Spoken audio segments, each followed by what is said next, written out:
Hello and welcome back to The Drag Detective. Now, if my audio in this video sounds a little bit echoey, I do apologize, but they are repaving my parking lot at my apartment, and I thought, oh, surely they'll be done by like 5 p.m., 6 p.m., and I can record then. No, they were still doing it at like 9 p.m., so we're in my bathroom.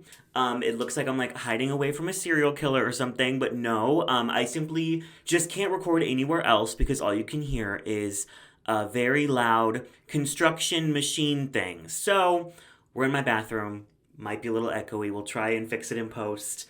But today we are going to be doing something just a little bit lighthearted, just a little bit fun, just for funsies. We are going to be looking at the 2 non-elimination seasons of Drag Race All-Stars, and we're going to see what would have happened if there were eliminations. Now, last week I did put out a King of Drag video, and I put out a poll just because it tanked, guys. Like, I've never had a video do that bad, and I wasn't worried for my own views. I was just worried about, is YouTube pushing it at all? Are people just not interested?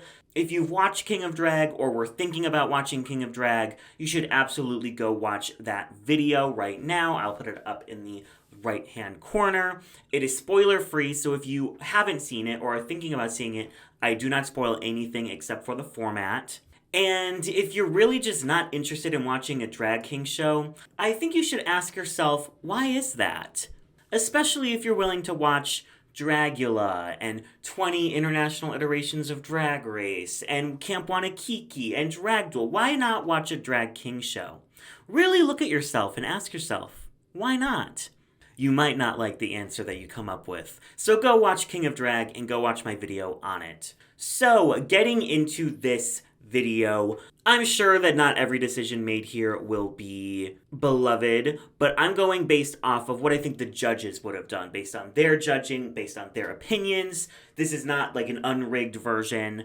And because these are 12 episode long non-elimination seasons, I did have to cut down some of the episodes. So I tried to go in the same order of the episodes from the actual season, with just cutting out some of the repeat challenges, like if there were 2 stand-ups, or if there were 2 girl groups, or if there were 2 designs, things like that. So we could get the vastest array of different challenges to put these queens through.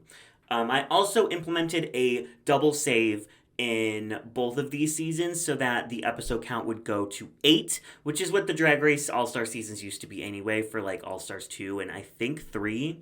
And I decided to implement the bottom 2 lip sync for your life format, specifically because I feel like for the winners season, it would have been just much more fair to like watch them compete and really fight for their spot versus like them, strategizing and whatnot. I feel like for the winners, you're going to want to just see the bottom 2. And then I decided to keep it for All-Stars 9 as well, just because I feel like a lot of the queens probably wouldn't have just come back for a regular All-Stars, especially when they're like sending each other home and this and that. I feel like it's just easier to make it a bottom 2 and we'll figure out who would have won the lip sync. Because trying to figure out who would have aligned with who would have been all of this strategizing, neither of these seasons had that much strategy. So it's just easier for me to do a bottom 2 with the lip sync for your life format. Also, did want to highlight that we will be talking about the Vivienne's track record, and it does feel a little bit weird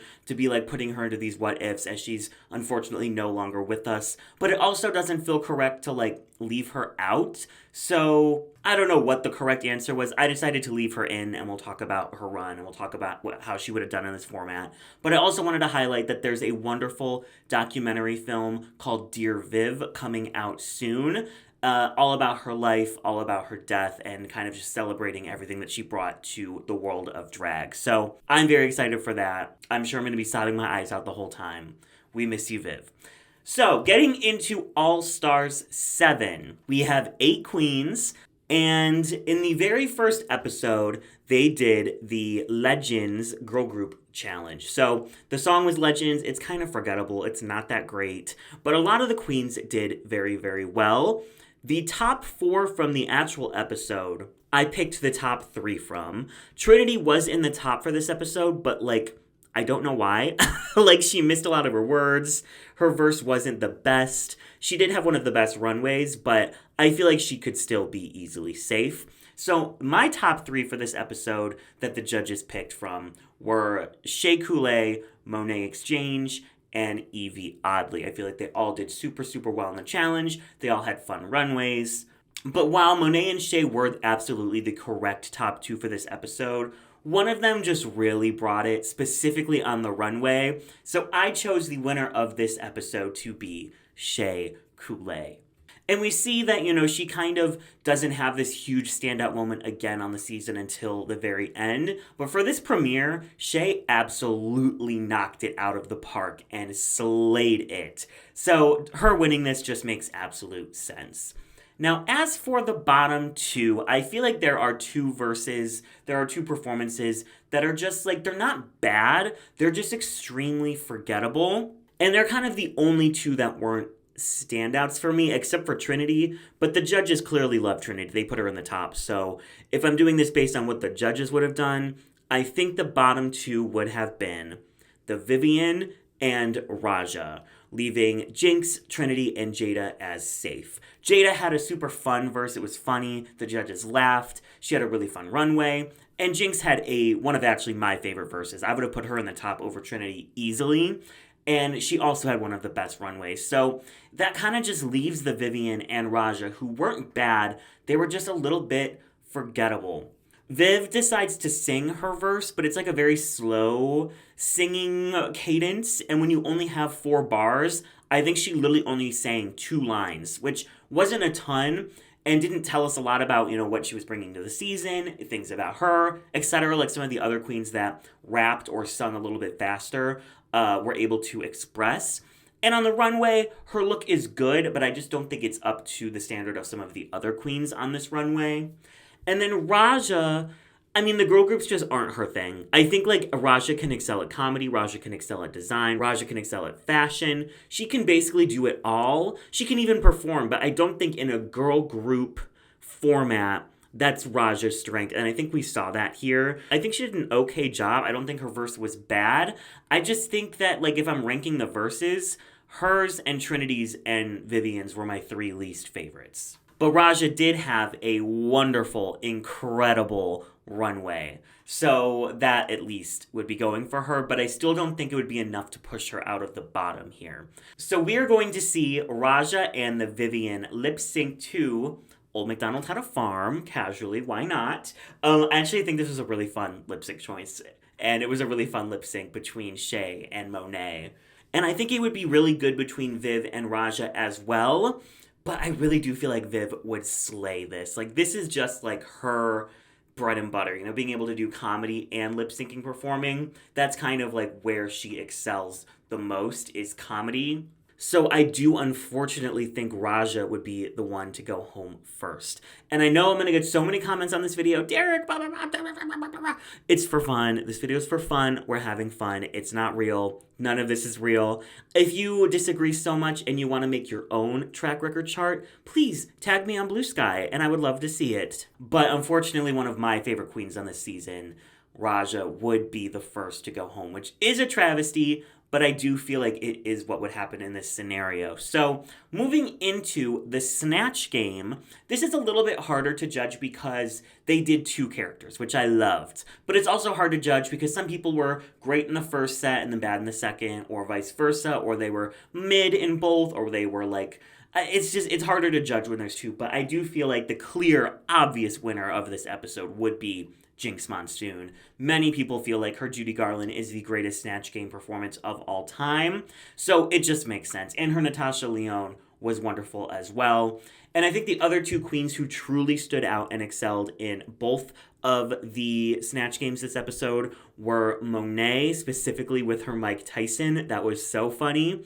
And Trinity, who I think was great at both The Devil and Leslie Jordan. So they would be the clear top 3 for me this episode. Now, I put Shea right in the middle. I feel like she did okay, but I feel like she was more forgettable. But the bottom 3, I feel like, had at least one of their characters just not work. Jada, I mean, her prince was really funny, but like it really wasn't like answering any of the questions. And her Lady Chablis was just like not good. It just I don't think she knew what to do with the character. The Vivian, her Joanna Lumley was funny, but I just thought it would be funnier because she has one of the greatest Snatch games ever when she did the Orange Cheeto Fuckhead on UK1. And then I feel like her Catherine Tate it just didn't go anywhere. We didn't see much of it. I feel like so in the first 3 episodes, at the end of episode 3 actually in Untucked, Vivian admits that she was very nervous. She felt like she didn't belong. She felt like she wasn't deserving to be here. And I feel like that showed in her performances because she was not giving what we know she could give. But once episode 4 starts, she gets over it and she slays the entire second half of the season. But it's unfortunate that these first 3 episodes, she just wasn't delivering what we know she could, because I think that if she was, she probably would have won this episode, the Snatch Game, and had enough stars to make it to the end. I mean, she should have had enough stars to make it to the end anyway, but that's besides the point. And then the third person who would be in the bottom, I think, would be Evie Oddly. Her boogeyman was pretty good. It was a good choice for her because she was able to kind of put her kind of like pervy sense of humor into it. But her Rico Nasty was probably the worst character from both Snatch games. It just was not great at all. I do think that Vivian would be safe here. I think she would just be low, and that would mean there would be a bottom 2 of Jada Essence Hall and Evie Oddly, and they would lip sync to Rumor Has It by Adele. Now, I feel like they are both wonderful lip syncers. In most cases, I do see Evie winning a lip sync against Jada, but with this song in particular, that's a lot more toned down, that's a lot more soulful, I feel like Jada would take this, and I feel like Evie would, shockingly, lose her first lip sync and go home second here. This just feels like it's so much more up Jada's alley, and I do feel like Jada, like what Evie does is wonderful, but it doesn't go with every single song, where I feel like Jada is able to be a little bit more fluid in the types of songs that she can do. So I do feel like Jada would win this and Evie would go home second. Unfortunately, as we all know, Evie's one of my favorite winners or favorite contestants ever from the show. But I do feel like she would lose to Rumor Has It. Up next, we have the Wheel of Fortune Ball, or the realness of Fortune Ball.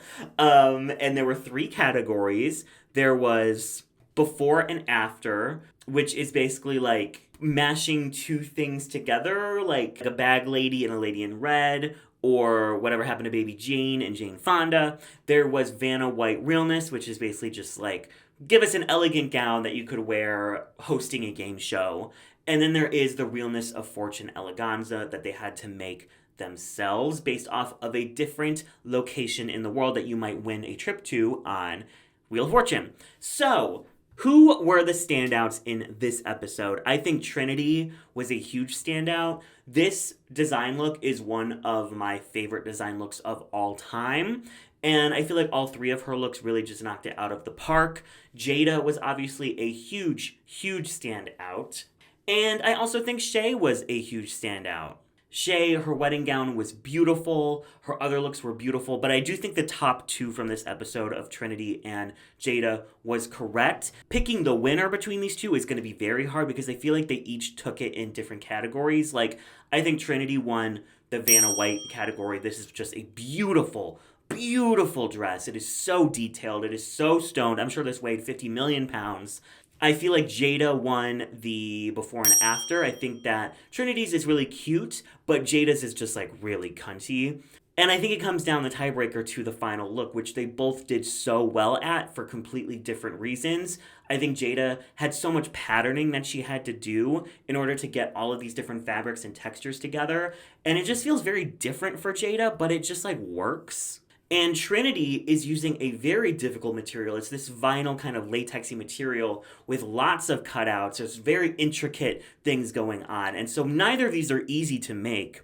But if I had to pick a look that I think is better and that the judges seem to just respond to more in the judging, I think it would be Trinity. I mean, this is just so well done. And no shade to Jada, hers was as well, but this was just like a next level look, and it felt like so fully realized head to toe. So I think Trinity would win this episode. Also, we know that the judges live for Trinity, so they, of course, would have given it to her if it was a solo win. And I think for the bottoms, I think Monet probably would have been low here, not in the bottom. Her looks were good. Her second look actually was not that good, but they weren't standouts in any of the categories. And I feel like we've seen her look so much better. But I think the bottom two here was probably going to be Jinkx and the Vivienne. Mostly I feel like because Jinx's Vanna White look, it really wasn't giving that much Vanna White. But her Whatever Happened to Baby Jane Fonda was absolutely one of the best in that category. Unfortunately, the design look, which I think carries the most weight, was the worst of the night by far. It just does not look appealing at all. But we know that this is not Jinx's strong suit, so, like, you know.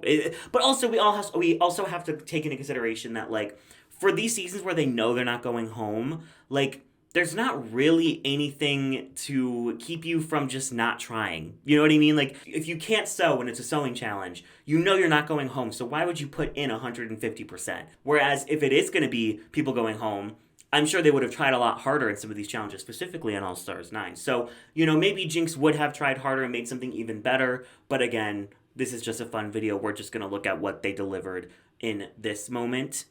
As for the Vivienne, I feel like none of her looks were bad at all. I think they were just a little bit forgettable. It's kind of giving Hormona Lisa in the ball on season 17, where she just didn't stand out at all, and people were doing such fun things in different categories that I think that's kind of what would hold her back here. And also, she just doesn't have the best track record. You know they love to just throw someone in the bottom again if they're not doing well.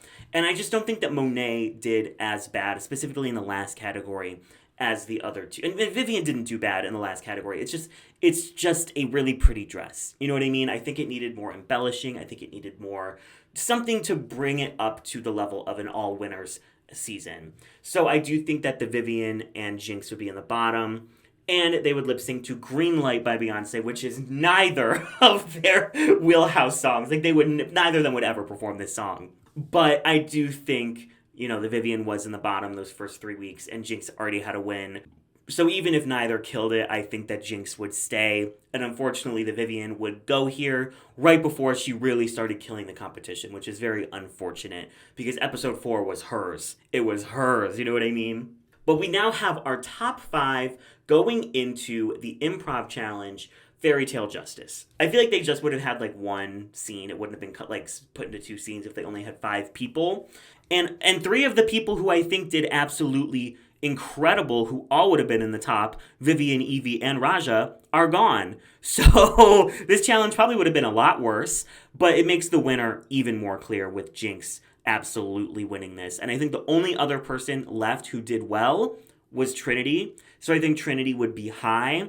And that leaves the other 3 of Monet, Shea, and Jada in the bottom. I think Shea did fine. She didn't do bad, whereas I do feel like Monet and Jada just didn't have the energy. They just weren't funny. They weren't landing jokes. So I do feel like Monet and Jada would be the bottom 2 here. And they are going to lip sync to Love Will Save the Day by Whitney Houston. I feel like this would be a great lip sync because I feel like it's something that Monet and Jada could both excel at. And I feel like they're both great lip syncers on their own. So they would be giving.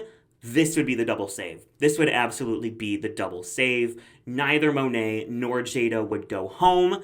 And we have our top 5 still intact as we move into the Draguation speeches. So this is a stand-up, basically. And again, the Vivienne slayed this and Raja slayed this, and neither of them are here. So I think the top 2 would have been Jinkx and Shea, but Jinkx would win. This would be Jinx's 3rd win, and no one else would even come close with Vivienne and Raja not being here. So Shea would get another high placement, and that leaves Monet, Trinity, and Jada as the bottom 3. I think Trinity did okay. It wasn't great, while I think Monet and Jada actively didn't do well in this challenge. So I think for the second episode in a row, Monet and Jada would be the bottom two. And this time, they are going to lip sync to Better in Color by Lizzo. And unlike the original lip sync, this one would be actually good, this is like one of my favorite Lizzo songs. It's so underrated. And I was so sad that the lip sync was so bad. So this is the lip sync that we deserved. You know what I mean? Monet versus Jada to Better in Color. I think this again, this could be a double save again because they're both great lip syncers. I feel like this is up their alley. They could make it funny. They could make it fun. I do think Monet would win and she would send Jada home. And that means we have a top four going into the TRL Girl Group Challenge, which would basically just be like, the girl group at the top four anyway. Except this time they have to make it all Y2K energy vibes. I think that if I had to cut one of the songs, it would be Jinkx's song, but I don't even remember the name of it because Titanic is a bop. So let's just say they're going to do Titanic. And, let's be real, the top two is going to be so clearly Monet and Shea. And looking at the runway, listen, I don't think either of them excelled at this. This is also just a really weird runway in general. But I think Monet did better. So I do feel like if I had to pick a winner between Monet and Shea, I would pick Monet. And that leaves a bottom two of Jinkx and Trinity in the bottom. And Jinkx and Trinity are going to lip sync to Why'd You Come In Here Looking Like That by Dolly Parton. And I feel like this is in both of their wheelhouses. Trinity is a country pageant queen. Jinkx definitely can do this kind of country vibe, I think. She could pull it off, especially Dolly Parton. I think it would come down to Jinkx has 3 wins and Trinity has 1. And it's Jinkx fucking Monsoon. So Jinkx is going to send home Trinity here. But I think they would both do well in the lip sync. And that means we have a top 3 of Jinkx, Monet, and Shea going into the TikTok challenge, which I think they could make a little bit longer. And I skipped 2 episodes here because we don't need another design challenge at the top 3, and we can't do an acting challenge at the top 3. So this came after those 2 and felt like something they could do with 3 people still. They basically have to make a video for TikTok showing off a new viral dance. And I feel like Jinkx did well, but she kind of made the challenge her own. While I feel like Monet did exactly what was asked and did it so well. This could go viral on TikTok. So I'm only picking a winner here. Monet would win this challenge. She absolutely had my favorite performance. And I think she really did what they were asking for the best. So that means the bottom 2 will be Jinkx and Shea. But this was the Designing Women spoken word lip sync, which was so good. Monet absolutely killed it. Jinkx also did really well, and I think Jinkx would do better than Shea here. I think they would both do well, but I do feel like Jinkx would have just a little bit of a leg up, which means Shea would get eliminated here in 3rd place. Now we're at the finale. We have our top 2 queens, and we are going to do it kind of like All Stars 8 because they also went up to a top 2 finale. But we're going to have this be the talent show where all of the queens are going to come back. They're all going to show their talents. And then we're going to have the queen of She Done Already Done Had Hers is whatever. Instead of it being the lip sync tournament, which sucked, we're going to have the eliminated queens that had the 2 best performances lip sync for the win of Who Done Already Done Had Hers is. And then we're just going to have Jinkx and Monet lip sync for the crown. So everyone's going to show their talent. Of the eliminated queens, I think the top 2 would be Shea Coulee and Raja. Shea's was just that's like a VMA performance. It was so good. The choreo was good. She looked good. The song was good. Everything about this was high caliber drag. And so very Janet, which of course I live for. And then Raja really got to show off a skill that we didn't necessarily know that she had, which is this dance. And it was so well done. She looked so good. This was just I think the best 2 besides Monet, who can't be in the top 2 here. So Shea and Raja are going to lip sync to something. Pick one of the songs from the finale, I guess. But I think Shea would beat Raja in a lip sync. And so Shea would be the queen of She Done Already Done Had Hers is. Then we get the lip sync between Jinkx and Monet. And this is a choose your own adventure. If it's swish swish, Monet won the lip sync, but Jinkx won the season. So, whatever. Looking at their track records, Jinkx has 1 more win, but Monet has 1 less bottom. So, it's not like they're incredibly far apart. And, Monet had a low. So, they each had 3 weeks where they were not the best. I think it makes sense that Jinkx won this season. We're just gonna say that they didn't have Swish Swish here, that they had, I don't know, sisters are doing it for themselves or something like that. Because, in my opinion, I cannot crown Jinkx after watching Swish Swish, especially next to Monet. So we're just gonna say the final lip sync song is Sisters Are Doing It For Themselves. Jinkx wins, and Monet is the runner-up. Shea is the queen if she didn't already done had hers is, and this is the track record. So let me know what you think. Is this crazy? Am I full of shit? You all know how much I love Monet. She's one of my absolute favorites, and I still gave Jinkx the win over her, so you can't even be that mad, okay? But I'm going to be really mean now because I'm looking at how long this is while I'm recording, and this is already kind of going way longer than I thought. So we're going to make this a two-parter. Part 1, All-Star 7. All-Stars 9, Part 2 of this video will come out. Okay, I'm dropping this on Wednesday. It'll come out on Friday. So I'm not even going to make you wait that long.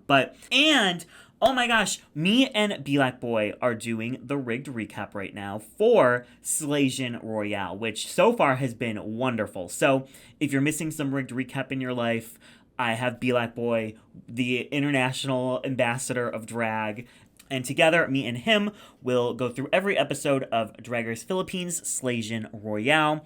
Yuhua Hamasaki is there, Something Wong is there. There's some really great queens from Ru Girl seasons if you haven't watched Philippines. And so far, it has been really good. So make sure you listen to the rigged recap wherever you listen to your podcasts. I guess for now, thank you all for watching this episode. I will see you very, very soon for part 2 where we talk about All-Stars 9. Tag me in your track records on Instagram and Blue Sky if you decide to do your own version of this. Make sure you check out King of Drag and my King of Drag video. All right, that is all for now. The links to all of my social medias are in the description down below. And I will catch all of you in the next one.